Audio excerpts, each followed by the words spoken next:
Self concept ਦਾ meaning ਵਗੈਰਾ ਅਸੀਂ ਕਰ ਲਿਆ ਸੀਗਾ। ਇਸ ਦੇ ਜਿਹੜੇ ਡਿਫਰੈਂਟ ਆਸਪੈਕਟ ਸੀਗੇ ਉਸ ਦੇ ਵਿੱਚ ਵੀ ਆਪਾਂ ਨੇ ਸੋਸ਼ਲ ਆਸਪੈਕਟ ਕਰ ਲਿਆ ਤੇ ਕਲਚਰਲ ਆਸਪੈਕਟ ਵੀ ਕਰ ਲਿਆ ਸੀਗਾ। ਤੇ ਅੱਜ ਅਸੀਂ ਗੱਲ ਕਰਾਂਗੇ ਕਮਿਊਨਿਟੀ ਆਸਪੈਕਟ ਦੇ ਬਾਰੇ। ਬੱਚੇ ਸਕਰੀਨ ਸਾਰੀ ਠੀਕ ਦਿਖ ਰਹੀ ਹੈ ਤੁਹਾਨੂੰ? ਦੇਖੋ Yes, sir. Yes, sir. हाँ, तो कम्युनिटी क्या होंगी है? A community is not just a group of people bounded by the geographical links such as village, district, but also includes those brought together by lifestyle, religion, hobby, interest, etc. तो एक community वो नहीं है जो लोग एक पिंड ਦੇ ਵਿੱਚ ਰਹਿ ਰਹੇ ਨੇ ਜਾਂ ਇੱਕ ਪਾਰਟਿਕੂਲਰ ਏਰੀਆ ਦੇ ਵਿੱਚ ਰਹਿ ਰਹੇ ਨੇ, ਪਰ ਉਹ ਜਿਹੜੇ ਲਾਈਫਸਟਾਈਲ ਦੇ ਕਾਰਨ ਵੀ ਇਕੱਠੇ ਹੁੰਦੇ ਨੇ ਜਾਂ ਕੋਈ ਰਿਲੀਜਨ, ਹੌਬੀ, ਇੰਟਰਸਟ ਦੇ ਕਾਰਨ ਵੀ ਇਕੱਠੇ ਹੁੰਦੇ ਨੇ। ਆ ਕਮਿਊਨਿਟੀ ਗਰੁੱਪ ਆਫਨ ਪਰਸਿਊ ਆ ਕਾਮਨ ਗੋਲ। ਸਾਰਿਆਂ ਦਾ ਇੱਕ ਕਾਮਨ ਗੋਲ ਹੁੰਦਾ ਉਸ ਏਰੀਆ ਦੇ ਵਿੱਚ। ਕੰਸਰਨ ਔਰ interest on N entirely ਵੋਲੰਟਰਲੀ basis. ਸਾਰੇ ਵੋਲੰਟਰਲੀ ਇੱਕ ਦੂਸਰੇ ਦੇ ਨਾਲ ਜੁੜੇ ਹੁੰਦੇ ਨੇ, ਕੋਈ ਓਬਲੀਗੇਸ਼ਨ ਨਹੀਂ ਹੁੰਦੀ। Thus, a community may be a number of people living together in the neighborhood sharing common ways of living and common experiences। ਸਾਰੇ ਜਿਹੜੇ ਹੈਗੇ ਨੇ ਉਹ common ways of living ਉਹਨਾਂ ਦਾ ਹੁੰਦਾ ਹੈਗਾ, ਇੱਕੋ ਤਰ੍ਹਾਂ ਦੇ ਲੋਕ ਆਲਮੋਸਟ ਹੁੰਦੇ ਨੇ। एक definition है according to Ogburn and Nemkov, a community may be thought of as the total organization of social life within a limited area। एक particular limited area ਦੇ ਵਿੱਚ ਜੋ social life ਹੁੰਦੀ ਹੈ ਉਹ ਕਿਸ ਤਰ੍ਹਾਂ ਉਹ ਪੂਰੀ ਤਰ੍ਹਾਂ organize ਕਰੀ ਗਈ ਹੈ ਉਸ ਨੂੰ ਆਪਾਂ ਕਹਿੰਦੇ ਹਾਂ community। ਬੱਚੇ community ਦਾ meaning clear ਹੋ ਗਿਆ? Yes, sir. हाँ, ਤਾਂ ਹੁਣ ਇਸ ਦੇ ਜਿਹੜੇ ਆਸਪੈਕਟ ਡਿਫਰੈਂਟ ਕਿਸ ਤਰ੍ਹਾਂ ਇਹ ਸੈਲਫ ਕਨਸੈਪਟ ਨੂੰ ਅਫੈਕਟ ਕਰਦਾ ਹੈ ਆਪਾਂ ਹੁਣ ਉਹ ਗੱਲ ਕਰਾਂਗੇ। ਸਭ ਤੋਂ ਪਹਿਲਾ ਹੈ ਬਿਹੇਵੀਅਰ ਮੋਡੀਫਿਕੇਸ਼ਨ। ਬਿਹੇਵੀਅਰ ਮੋਡੀਫਿਕੇਸ਼ਨ ਦੇ ਵਿੱਚ ਇਹ ਹੈ through contact with other members of the community, children also learn very deeply that duties and rights, freedom and discipline are greatly essential for the natural and wholesome development of their personality। ਜਦੋਂ ਆਪਾਂ ਸਮਾਜ ਦੇ ਵਿੱਚ ਰਹਿੰਦੇ ਆ ਤਾਂ ਉਸ ਦੇ ਵਿੱਚ ਰਹਿਣ ਦੇ ਨਾ ਕੁਝ ਡਿਊਟੀਜ਼ ਹੁੰਦੀਆਂ ਨੇ, ਕੁਝ ਰਾਈਟਸ ਹੁੰਦੇ ਨੇ ਜੋ ਕਿ ਸਾਨੂੰ ਫੋਲੋ ਕਰਨੇ ਹੁੰਦੇ ਨੇ, ਠੀਕ ਹੈ ਨਾ। ਬੱਚਾ ਜਦੋਂ ਸਮਾਜ ਦੇ ਵਿੱਚ ਵਿਚਰਦਾ ਹੈ ਤਾਂ ਫਿਰ ਉਸ ਨੂੰ ਇਹਨਾਂ ਸਾਰੀਆਂ ਚੀਜ਼ਾਂ ਦੇ ਬਾਰੇ ਪਤਾ ਲੱਗਦਾ ਹੈ। ਜਿਹੜੇ ਇਹ ਰਾਈਟਸ ਹੁੰਦੇ ਨੇ, ਡਿਊਟੀਜ਼ ਹੁੰਦੀਆਂ ਨੇ ਜਾਂ ਕਿਸ ਤਰ੍ਹਾਂ ਦਾ ਡਿਸਿਪਲਿਨ ਜਿਹੜਾ ਹੈਗਾ ਉਹ ਹੁੰਦਾ ਹੈਗਾ, ਬੱਚੇ ਨੂੰ ਸਾਰਾ ਉਸ ਚੀਜ਼ ਦੇ ਬਾਰੇ ਪਤਾ ਲੱਗਦਾ ਜਿਸ ਦੇ ਨਾਲ ਉਹਦਾ ਸੈਲਫ ਕਨਸੈਪਟ ਜਿਹੜਾ ਹੈ ਅਫੈਕਟ ਹੁੰਦਾ ਹੈ। Next, inculcate human values. Community develops civic virtues in an individual and inculcate spirit of service. ਸਮਾਜ ਦੇ ਵਿੱਚ ਰਹਿ ਕੇ ਅਸੀਂ ਜਿਹੜਾ ਹੈਗਾ ਇੱਕ ਦੂਸਰੇ ਦੀ ਸੇਵਾ ਕਰਨਾ ਹੈ, ਇੱਕ ਦੂਸਰੇ ਦੇ ਲਈ ਕੰਮ ਕਰਨਾ ਹੈ, ਸਰਵਿਸ, ਸੈਕਰੀਫਾਈਸ ਔਰ ਕੋਆਪਰੇਸ਼ਨ ਜਿਹੜਾ ਹੈ ਆਪਾਂ ਸਮਾਜ ਦੇ ਵਿੱਚ ਰਹਿ ਕੇ ਸਿੱਖਦੇ ਹਾਂ। ਅੱਛੇ ਜਿਹੜੇ ਵੈਲਿਊਜ਼ ਨੇ and exert a great influence on the social development of the children। ਜਿਸ ਦੇ ਨਾਲ ਬੱਚੇ ਦੀ ਜਿਹੜੀ social development ਹੈ ਉਹ affect ਹੁੰਦੀ ਹੈ। The members of the community like external factors such as the message from the other people also color how children view themselves। ਜਦੋਂ ਲੋਕ ਵੀ feedback ਦਿੰਦੇ ਨੇ, ਇੱਕ ਦੂਸਰੇ ਦੇ ਬਾਰੇ ਦੱਸਦੇ ਨੇ ਵੀ ਉਹ ਕਿਸ ਤਰ੍ਹਾਂ ਦਾ ਵਿਅਕਤੀ ਹੈ, ਉਸ ਦੇ ਨਾਲ ਵੀ ਬੱਚੇ ਦਾ ਜਿਹੜਾ self concept ਹੈ ਉਹ affect ਹੁੰਦਾ ਹੈ। Next point ਹੈ neighborhood। Children in homogeneous neighborhood ਉਹ ਹੁੰਦਾ ਹੈ ਜਿਹਦੇ ਵਿੱਚ same ਤਰ੍ਹਾਂ ਦੇ ਵਿਅਕਤੀ ਰਹਿ ਰਹੇ ਨੇ, ਇੱਕੋ ਤਰ੍ਹਾਂ ਦੇ ਲੋਕ ਹੁੰਦੇ ਨੇ, ਠੀਕ ਹੈ। may miss out an opportunity to interact with the children of the different values and backgrounds and children from heterogeneous ਹੁੰਦਾ ਹੈਗਾ ਜਿਸ ਦੇ ਵਿੱਚ ਅਲੱਗ-ਅਲੱਗ ਤਰ੍ਹਾਂ ਦੇ ਵਿਅਕਤੀ ਰਹਿ ਰਹੇ ਨੇ, ਅਲੱਗ-ਅਲੱਗ ਕਮਿਊਨਿਟੀ ਨੂੰ ਬਿਲੋਂਗ ਕਰਦੇ ਹੋਏ ਲੋਕ ਰਹਿ ਰਹੇ ਨੇ। are more likely to interact with children of different backgrounds at school or on the playground। ਇੱਕੋ ਹੀ ਰਿਲੀਜਨ ਦੇ ਲੋਕ ਰਹਿ ਰਹੇ ਆ, ਇੱਕੋ ਹੀ ਤਰ੍ਹਾਂ ਦੇ ਲੋਕ ਰਹਿ ਰਹੇ ਤਾਂ ਉਹਨੂੰ ਆਪਾਂ ਹੋਮੋਜੀਨੀਅਸ ਨੇਬਰਹੁੱਡ ਕਵਾਂਗੇ। ਅਗਰ ਅਲੱਗ-ਅਲੱਗ ਧਰਮ, ਅਲੱਗ-ਅਲੱਗ ਰਿਲੀਜਨ, ਅਲੱਗ-ਅਲੱਗ ਕਾਸਟ ਦੇ ਲੋਕ ਰਹਿ ਰਹੇ ਤਾਂ ਆਪਾਂ ਉਹਨੂੰ ਹੈਟਰੋਜੀਨੀਅਸ ਨੇਬਰਹੁੱਡ ਕਵਾਂਗੇ। ਤਾਂ ਬੱਚਾ ਜਦੋਂ ਅਲੱਗ-ਅਲੱਗ ਨੇਬਰਹੁੱਡ ਦੇ ਨਾਲ, ਅਲੱਗ-ਅਲੱਗ ਵਿਅਕਤੀਆਂ ਦੇ ਨਾਲ ਜਦੋਂ ਇੰਟਰੈਕਟ ਕਰਦਾ ਹੈ, ਅਲੱਗ-ਅਲੱਗ ਕਮਿਊਨਿਟੀਜ਼ ਦੇ ਵਿਅਕਤੀਆਂ ਨਾਲ, ਅਲੱਗ-ਅਲੱਗ ਕਾਸਟ, ਰਿਲੀਜਨ ਦੇ ਵਿਅਕਤੀਆਂ ਦੇ ਨਾਲ ਜਦੋਂ ਇੰਟਰੈਕਟ ਕਰਦਾ ਹੈ ਤਾਂ ਫਿਰ ਉਸਦਾ ਜਿਹੜਾ ਸੈਲਫ ਕਨਸੈਪਟ ਹੈ ਉਹ ਅਫੈਕਟ ਹੁੰਦਾ ਹੈ। ਨੈਕਸਟ ਹੈ noise level. High level of noise can lead to hearing loss. ਕਈ ਏਰੀਆਜ਼ ਇਸ ਤਰ੍ਹਾਂ ਹੁੰਦੇ ਨੇ ਜਿਸ ਤਰ੍ਹਾਂ ਕੋਈ ਇੰਡਸਟਰੀ ਏਰੀਆ 'ਚ ਰਹਿ ਰਿਹਾ ਹੈ, ਜਿੱਥੇ ਇੰਡਸਟਰੀ ਹੈ, ਪੋਲਿਊਸ਼ਨ ਬਹੁਤ ਜ਼ਿਆਦਾ ਹੈ, ਆਵਾਜ਼ ਬਹੁਤ ਜ਼ਿਆਦਾ ਉੱਚੀ ਆਉਂਦੀ ਹੈ ਮਸ਼ੀਨਾਂ ਦੀ, ਤਾਂ ਉੱਥੇ ਜਿਹੜਾ ਹੀਅਰਿੰਗ ਲਾਸ ਹੋ ਸਕਦਾ ਹੈ, ਬੱਚੇ ਨੂੰ ਸਟ੍ਰੈਸ ਹੋ ਸਕਦਾ ਹੈ। ਇਹ ਜਿਹੇ ਏਰੀਆਜ਼ ਦੇ ਵਿੱਚ ਦੇ may lead to the development of low self esteem। ਜਦੋਂ ਇਹ ਜਿਹੀ ਚੀਜ਼ਾਂ ਹੁੰਦੀਆਂ ਨੇ ਤਾਂ ਫਿਰ ਬੱਚੇ ਦੇ ਵਿੱਚ low self esteem ਜਿਹੜੀ ਹੈਗੀ ਉਹ ਡਿਵੈਲਪ ਹੁੰਦੀ ਹੈ ਔਰ ਨੈਗੇਟਿਵ ਸੈਲਫ ਕਨਸੈਪਟ ਹੁੰਦਾ ਹੈ। ਬੱਚਾ ਜਿਹੜਾ ਹੈਗਾ ਆਪਣਾ ਅੱਛਾ ਸੈਲਫ ਕਨਸੈਪਟ ਡਿਵੈਲਪ ਨਹੀਂ ਕਰ ਪਾਉਂਦਾ। ਪੈਟਰਨਸ ਆਫ ਕਮਿਊਨਿਟੀ ਇੰਟਰੈਕਸ਼ਨ ਹੈ। In community generally two main types of social relationship ਦੱਸੇ ਨੇ। ਇੱਕ ਹੈ ਜੈਮਨਸ਼ਾਫਟ, ਇਹਦਾ ਮਤਲਬ ਹੈ ਡਿਸਕ੍ਰਾਈਬ ਐਸ ਕਮਿਊਨਲ ਔਰ cooperative, close, intimate cooperative close intimate and informal interpersonal relationship, ਜਦੋਂ ਇਨਫੋਰਮਲੀ ਲੋਕ ਇੱਕ ਦੂਸਰੇ ਦੇ ਨਾਲ ਗੱਲ ਕਰਦੇ ਨੇ, ਜ਼ਿਆਦਾ ਇੱਕ ਦੂਸਰੇ ਨਾਲ ਜੁੜੇ ਹੁੰਦੇ ਨੇ। ਔਰ ਦੂਸਰਾ ਜਿਹੜਾ ਹੈਗਾ Gesellschaft is associative, practical, objective and formal. ਇਸ ਦੇ ਵਿੱਚ ਜਿਹੜੇ ਰਿਲੇਸ਼ਨਸ਼ਿਪਸ ਹੁੰਦੇ ਨੇ ਇੱਕ ਦੂਸਰੇ ਦੇ, ਉਹ ਲੋਕਾਂ ਦੇ ਨਾਲ ਫਾਰਮਲ ਰਿਲੇਸ਼ਨਸ਼ਿਪ ਹੁੰਦੇ ਨੇ।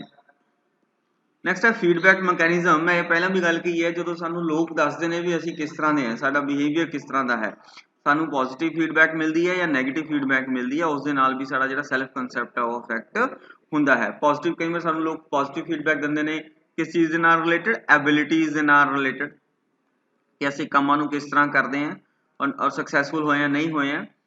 ਕਈ ਵਾਰ ਪੋਜ਼ਿਟਿਵ ਫੀਡਬੈਕ ਮਿਲਦੀ ਹੈ ਜਦੋਂ ਆਪਾਂ ਸਕਸੈਸਫੁਲ ਨਹੀਂ ਵੀ ਹੁੰਦੇ ਫਸਟ ਟਾਈਮ, ठीक है, usually have higher self-esteem. On the contrary, when parents, caregiver or teachers are regularly negative towards children, attempt to succeed or regularly ignore all downplay those achievements. ਕਈ ਵਾਰ ਕਿਆ ਹੁੰਦਾ ਹੈ, ਜਿਹੜੇ ਪੇਰੈਂਟਸ ਹੁੰਦੇ ਨੇ, ਟੀਚਰਸ ਹੁੰਦੇ ਨੇ ਜਾਂ ਹੋਰ ਐਲਡਰਸ ਹੁੰਦੇ ਨੇ, ਉਹ ਕਿਆ ਕਰਦੇ ਨੇ, ਜਦੋਂ ਬੱਚਾ ਅਟੈਂਪਟ ਵੀ ਕਰ ਰਿਹਾ ਹੈ, ਚਾਹੇ ਉਹ ਸਕਸੈਸਫੁਲ ਹੋਇਆ ਚਾਹੇ ਨਹੀਂ ਹੋਇਆ ਹੈ, ਤਾਂ ਉਸ ਨੂੰ ਨਾ ਨੈਗੇਟਿਵ ਫੀਡਬੈਕ ਦਿੰਦੇ ਨੇ। ਨੈਗੇਟਿਵ ਫੀਡਬੈਕ ਦੇ ਨਾਲ ਬੱਚੇ ਦਾ ਜਿਹੜਾ ਮੋਟੀਵੇਸ਼ਨ ਲੈਵਲ ਹੈ ਉਹ ਵੀ ਨੈਗੇਟਿਵ ਹੋ ਜਾਂਦਾ ਹੈ, ਔਰ ਬੱਚਾ ਜਿਹੜਾ ਹੈਗਾ ਉਹ ਅੱਛਾ ਸੈਲਫ ਕੰਸੈਪਟ ਜਾਂ ਸੈਲਫ ਇਮੇਜ ਜਿਹੜੀ ਹੈਗੀ ਹੈ ਉਹ ਪੂਅਰ ਸੈਲਫ ਇਮੇਜ ਡਿਵੈਲਪ ਬੱਚਾ ਕਰ ਲੈਂਦਾ। ਜਦੋਂ ਆਪਾਂ ਬੱਚੇ ਨੂੰ ਬਾਰ-ਬਾਰ ਕ੍ਰਿਟਿਸਾਈਜ਼ ਹੀ ਕਰੀ ਜਾਵਾਂਗੇ, ਬੱਚੇ ਨੇ ਐਫਰਟ ਕਰਿਆ ਹੈ, ਸਾਨੂੰ ਐਫਰਟ ਨੂੰ ਪੋਜ਼ਿਟਿਵ ਰੀਇਨਫੋਰਸ ਕਰਨਾ ਚਾਹੀਦਾ ਹੈ, ਸਾਨੂੰ ਉਸ ਨੂੰ ਪੋਜ਼ਿਟਿਵਲੀ ਮੋਟੀਵੇਟ ਕਰਨਾ ਚਾਹੀਦਾ ਕਿ ਬੱਚੇ ਨੇ ਐਫਰਟ ਕਰਿਆ। ਅਟੈਂਪਟ ਸਕਸੈਸਫੁਲ ਹੋਇਆ ਕਿ ਨਹੀਂ ਹੋਇਆ ਹੈ ਉਹ ਬਾਅਦ ਦੀ ਗੱਲ ਹੈ, ਲੇਕਿਨ ਬੱਚੇ ਨੇ ਇਨੀਸ਼ੀਏਟਿਵ ਤਾਂ ਲਿਆ ਨਾ, ਉਸ ਚੀਜ਼ ਦੇ ਲਈ ਸਾਨੂੰ ਫੀਡਬੈਕ ਬੱਚੇ ਨੂੰ ਪੋਜ਼ਿਟਿਵ ਦੇਣੀ ਚਾਹੀਦੀ ਹੈ। ਇਸ ਦੇ ਨਾਲ ਬੱਚਾ ਜਿਹੜਾ ਹੈਗਾ, ਅਗਰ ਪੋਜ਼ਿਟਿਵ ਫੀਡਬੈਕ ਦੇਵਾਂਗੇ ਤਾਂ ਬੱਚਾ अच्छा ਜਿਹੜਾ ਸੈਲਫ ਕੰਸੈਪਟ ਆਪਣਾ ਉਹ ਡਿਵੈਲਪ ਕਰੇਗਾ। ਬੱਚੇ ਸਮਝ ਆਇਆ ਇੱਥੇ ਤੱਕ? Yes, sir. Yes, sir. Next ਹੈ ਪੀਅਰ ਇਨਫਲੂਐਂਸ। ਦੇਖੋ ਜਿਹੜੇ ਫਰੈਂਡਸ ਨੇ ਉਹ ਵੀ ਬਹੁਤ ਜ਼ਿਆਦਾ ਇੰਪੋਰਟੈਂਟ ਹੁੰਦੇ ਨੇ ਬੱਚੇ ਦਾ ਸੈਲਫ ਕੰਸੈਪਟ ਨੂੰ ਡਿਵੈਲਪ ਕਰਨ ਦੇ ਲਈ। ਜਿਹੜੇ ਪਲੇਮੇਟਸ ਨੇ ਜਾਂ ਕਲਾਸਮੇਟਸ ਨੇ ਉਹ ਅਫੈਕਟ ਕਰਦੇ ਨੇ ਬੱਚੇ ਨੂੰ ਬਹੁਤ ਜ਼ਿਆਦਾ। ਜਿਵੇਂ ਕੋਈ ਐਕਟੀਵਿਟੀਜ਼ ਦੇ ਵਿੱਚ ਬੱਚਾ ਪਾਰਟਿਸਿਪੇਟ ਕਰ ਰਿਹਾ ਹੈ, ਬੱਚਾ ਕੋਈ ਕਈ ਵਾਰ ਬੱਚੇ ਇੱਕ ਦੂਸਰੇ ਨੂੰ ਤੰਗ ਵੀ ਕਰਦੇ ਨੇ, ਟੀਜ਼ ਕਰਦੇ ਨੇ। ਕਈ ਵਾਰੀ ਬੱਚਾ ਜਿਹੜਾ ਹੈ ਸੋਸ਼ਲੀ ਜਿਹੜਾ ਹੈਗਾ ਉਹ ਇਕੱਲਾ ਰਹਿ ਜਾਂਦਾ ਹੈ, ਗਰੁੱਪ ਦੇ ਵਿੱਚ ਕੋਈ ਉਸਦੇ ਨਾਲ ਕੋਈ ਫਰੈਂਡਸ਼ਿਪ ਨਹੀਂ ਕਰਦਾ ਹੈ, ਠੀਕ ਹੈ ਨਾ, ਉਸ ਨੂੰ ਤੰਗ ਕਰਿਆ ਜਾਂਦਾ ਹੈ। ਤਾਂ ਇਸ ਦੇ ਨਾਲ ਵੀ ਜਿਹੜਾ ਬੱਚੇ ਦਾ ਜਿਹੜਾ ਸੈਲਫ ਅਸਟੀਮ ਹੈ ਜਾਂ ਸੈਲਫ ਕੰਸੈਪਟ ਹੈ ਉਹ ਲੋ ਡਿਵੈਲਪ ਹੁੰਦਾ ਹੈ। ਇਸ ਤੋਂ ਇਲਾਵਾ we can develop self concept by giving examples of eminent personalities in the community.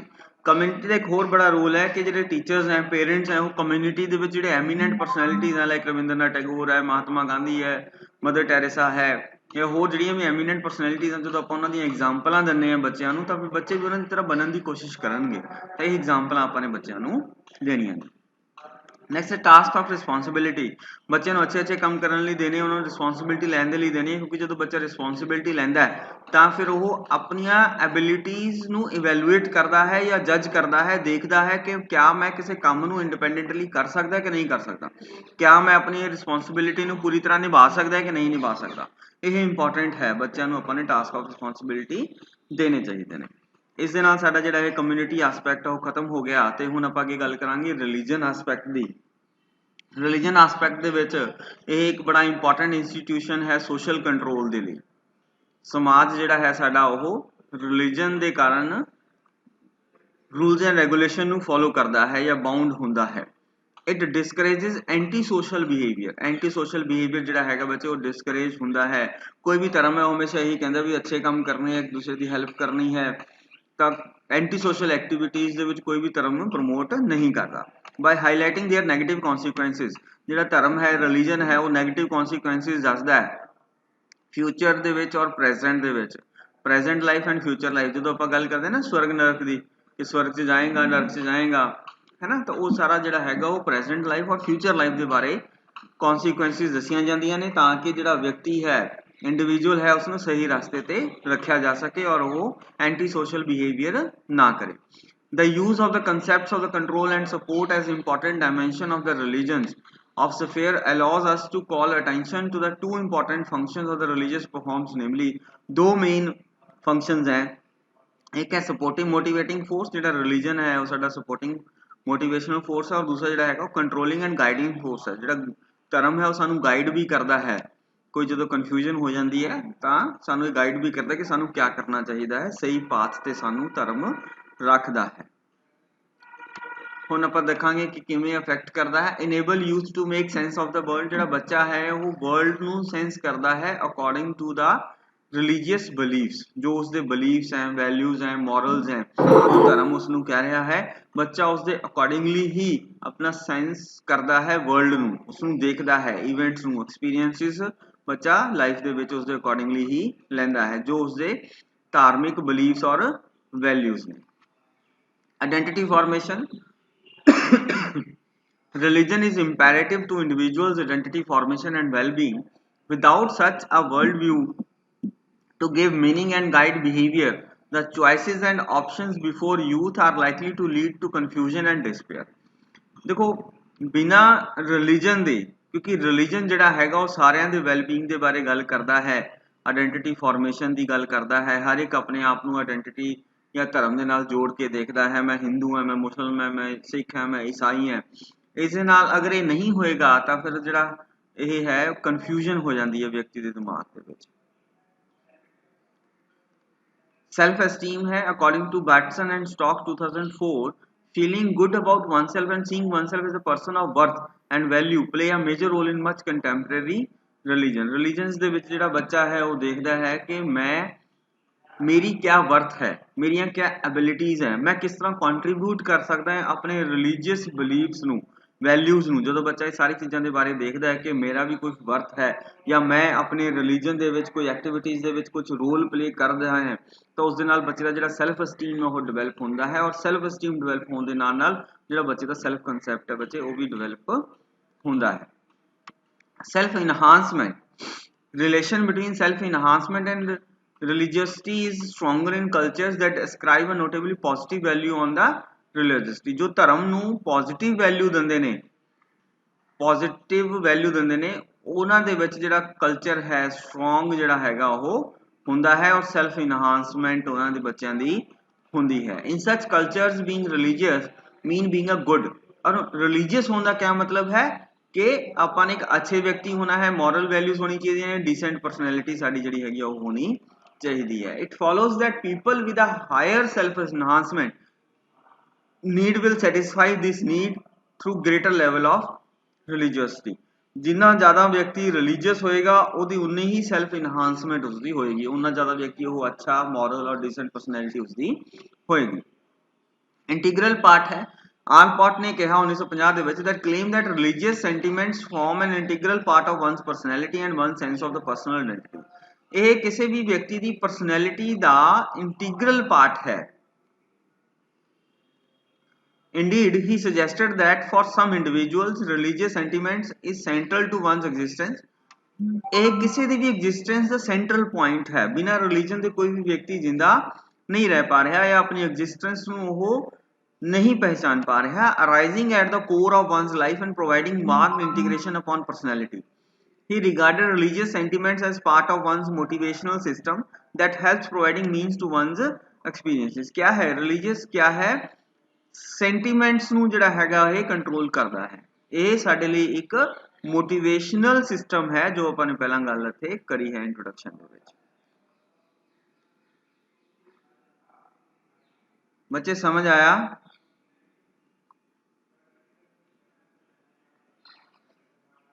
Hello, next ਆਪਾਂ ਗੱਲ ਕਰਾਂਗੇ ਕਿ religion offer ultimate answer with the perspective about the larger issues. Religion ਬੜੇ ਜਿਹੜੇ ਇਸ਼ੂਜ਼ ਨੇ, ਲਾਰਜਰ ਇਸ਼ੂਜ਼ ਆ, ਉਹਨਾਂ ਦੇ ਬਾਰੇ ਆਨਸਰ ਦਿੰਦਾ ਹੈ।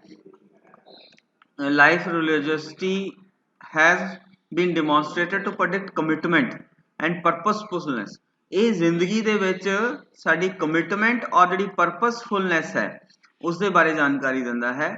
Females are most influenced by religion than male in their development of self concept. ਜਿਹੜੀਆਂ ਫੀਮੇਲਸ ਹੁੰਦੀਆਂ ਨੇ ਉਹ ਰਿਲੀਜਨ ਤੋਂ ਜ਼ਿਆਦਾ ਅਫੈਕਟ ਹੁੰਦੀਆਂ ਨੇ as compare to the boys ਔਰ male members. religion highlight the negative consequences of anti-social behavior both in present and future. ਇਹ ਗੱਲ ਮੈਂ ਪਹਿਲਾਂ ਕਰੀ ਹੈ, ਪ੍ਰੈਜ਼ੈਂਟ ਔਰ ਫਿਊਚਰ ਦੇ ਵਿੱਚ ਸਵਰਗ ਔਰ ਨਰਕ ਦੀ ਗੱਲ ਕਰਦਾ ਹੈ। ਸਵਰਗ ਜਿਹੜਾ ਅੱਛੇ ਕੰਮ ਇੱਥੇ ਕਰੇਗਾ ਉਹ ਸਵਰਗ 'ਚ ਜਾਏਗਾ, ਜਿਹੜਾ ਬੁਰੇ ਕੰਮ ਕਰੇਗਾ ਉਹ ਨਰਕ 'ਚ ਜਾਏਗਾ। ਯਾਨੀ ਕਿ ਇਹ ਸਾਨੂੰ ਐਟ ਪ੍ਰੈਜ਼ੈਂਟ ਅੱਛੇ ਕੰਮ ਕਰਨ ਦੇ ਲਈ ਪ੍ਰੇਰਿਤ ਕਰਦਾ ਰਿਲੀਜਨ, ਔਰ ਇਵਨ ਫਿਊਚਰ ਦੇ ਵਿੱਚ ਮਰਨ ਤੋਂ ਬਾਅਦ ਵੀ ਜਿਹੜਾ ਹੈਗਾ ਇਹ ਸਾਨੂੰ ਦੱਸਦਾ ਵੀ ਅਸੀਂ ਅਗਰ ਅੱਛੇ ਕੰਮ ਕਰਾਂਗੇ ਤਾਂ ਕਿੱਧਰ ਜਾਵਾਂਗੇ। Threat of religious institution hold over thinking feeling and acting ਦਾ ਵੇ।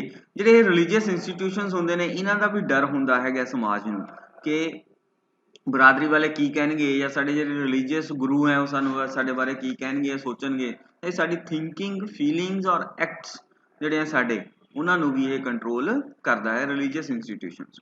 Religion is the feelings acts and experiences of individual in their solitude. Solitude है ये रिलीजन क्या है जो कोई व्यक्ति एकांत दे विच बैठ के कुछ फील करता है कुछ एक्ट करता है कुछ एक्सपीरियंस करता है उसनूं आपां रिलीजन कहने हैं। Religion involves worship of the supernatural forces and all about the salvation and faith. ये विश्वास और मुक्ति का जो एक साधन है जो रिलीजन है।